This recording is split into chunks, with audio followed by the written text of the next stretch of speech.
Kalau sering begadang ya, sering begadang katanya bisa stroke. Itu nggak mitos. Oh, itu fakta. Itu fakta. Dan Maksudnya, jadi gini, orang yang gaya, jadi takut iya, juga. benar. Orang yang tidurnya itu nggak teratur, orang yang tidurnya nggak teratur ya, nggak teratur ya? nggak teratur ya.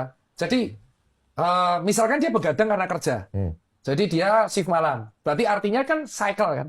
Jadi dia misalkan Senin jaga malam, Selasa turun jaga. Orang yang jaga malam tuh biasa ada turun jaga om. Jadi teratur dong.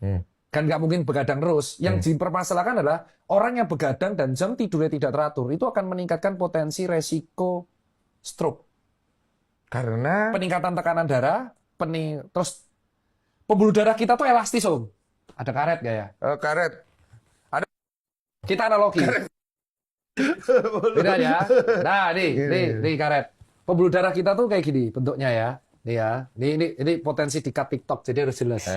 Terus pembuluh darah kita itu kalau arteri itu bisa elastis kayak gini. Ini namanya vasodilatasi. Oke. Ini misal omnya lagi angkat beban, berarti kan otot harus butuh pembuluh darah. Supply, ini vasodilatasi. Dia melebar. Ada lagi yang namanya vasokonstriksi. Ini ketika om deg-degan. Kok dia jadi ngiket gitu? Jadi mengecil. Oh, oke. Jadi tekanannya besar. Oke. Sesuai hukum fisika ya. Kalau ininya gede, tekanannya kecil kan. Oke. Kalau ininya semakin kecil, tekanan darahnya alirannya semakin besar. Nah, ketika Anda tidur, pembuluh darah itu sel yang rusak diganti. Kalau Anda nggak tidur, pembuluh darahnya jadi kaku, Bang.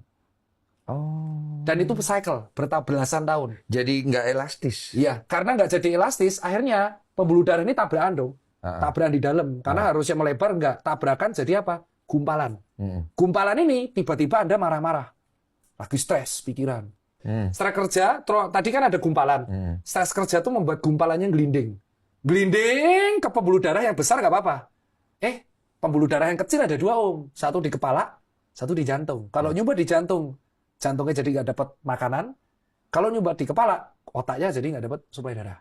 Nyangkut di situ dia. Nah, rokok, begadang, makanan-makanan karsinogenik, ultraproses itu mempengaruhi elastisitas pembuluh darah ini. Oh, pantas lu udah nggak ngerokok ya?